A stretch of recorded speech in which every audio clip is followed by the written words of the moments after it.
I don't really have a definition of materiality, but conventionally in anthropology and archaeology, materiality is defined in two ways. And one is to say that it's the brute materiality of stuff, just as it is. And the other is to say that materiality is the way in which stuff is put to use within human projects. So there's a sort of double meaning. And I've noticed that you find the same double meaning if you try to define humanity. On the one hand, human nature, humans in the raw, the species. On the other hand, humanity as a condition that uniquely transcends nature. So you find the same duplicity in the definition of materiality and the definition of humanity. And I want to get beyond both of those. And I do that by focusing not on materiality, but on materials. Not on humanity, but on humans, and thinking of both materials and humans in terms of what they do rather than what they are.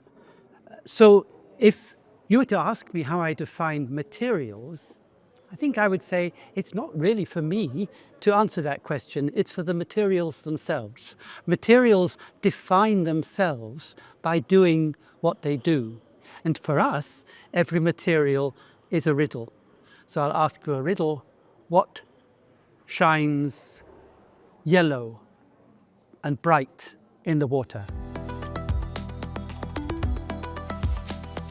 Classically, I think they're very similar. The classic approach of anthropology to materials and of art history to materials is very similar in that both of them are fundamentally concerned with the ways in which different kinds of stuff have been put to use in human projects. It's an ethnographic approach, despite the fact that anthropology has been critical of art history, but mostly those criticisms focus on the perceived ethnocentrism and the tendency of art historians, at least in the past, to want to cast judgments on the worth of different objects or different works, and those judgments often coloured by very specifically Western sensibilities. So anthropologists have naturally wanted to criticize that. But the basic attitude towards materials is very close. Myself, I would advocate a different approach, even within my own discipline of anthropology.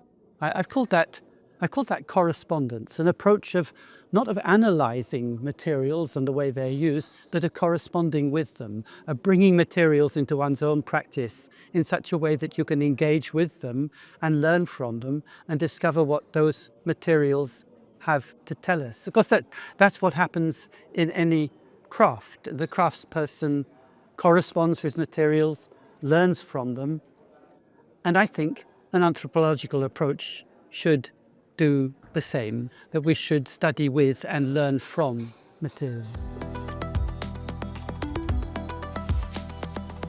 Well, at the moment, both in anthropology and in art history, and in archaeology and visual culture studies and many, many other fields, everybody is enthusiastic about so-called new materialism, which is linked up to trends in feminism, post-humanism, more than human ethnography. All these kinds of things are going along, and it's become very, very fashionable. There's one thing, these approaches differ among themselves, but there's one thing that I think they all have in common, and that is a desire to take materials seriously. That's a change from the past. In material culture studies, the emphasis was always on the objects, the meanings of the objects, the uses of the objects, how objects were consumed.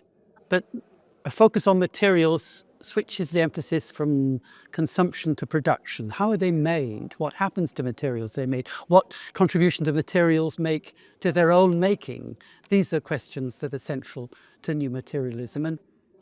And I suppose I'm sympathetic to that because I've been involved in this shift myself. But I find many aspects of the new materialism too trendy for me, sometimes a bit too wrapped up in their own ideologies, sometimes jargons.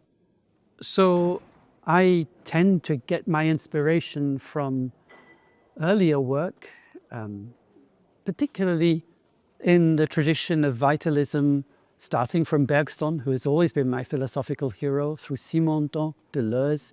These people have been writing for a long time, and I find more inspiration from that than I do from much of the, I think, rather tendentious writing in current new materialism.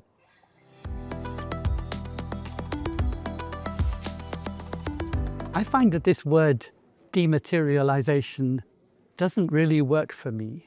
And I was wondering why, and then I realized that the word materialization doesn't really work for me either. I think there are just materials, and they keep doing things and changing and transmuting and so on, but they don't materialize or dematerialize. They don't appear or disappear.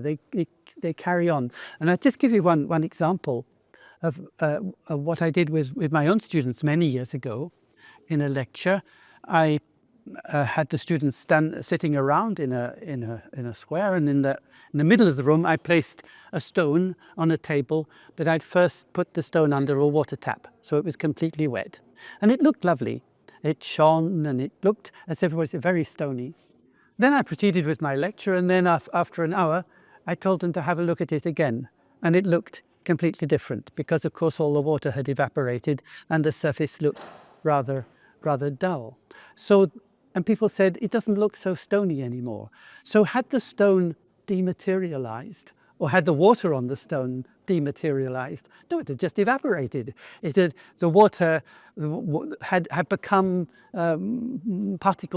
invisible particles of moisture in the air, and the surface had been transformed as a result. But the materials themselves had carried on. And if we think of materials not in terms of what they are, but what they do, then in a way the problem of materialization and dematerialization disappears. It's simply materials doing their thing and always changing this way and that in their chameleonic way. So far as the city is concerned, I can't answer because I've not had a chance yet to, and I won't have a chance this time to explore the city, although I was impressed by the gates of the park as we went by. It looks very fine. I'm enormously impressed by the conference, mainly in terms of how well organized it is. Everything so far, I've been here I arrived at tea time yesterday and I went straight into to the big lecture, but it seems to be operating extraordinarily smoothly for an event of this kind. Everything is on time. Sessions start and stop at the right time. Everything happens when it should. I'm most impressed.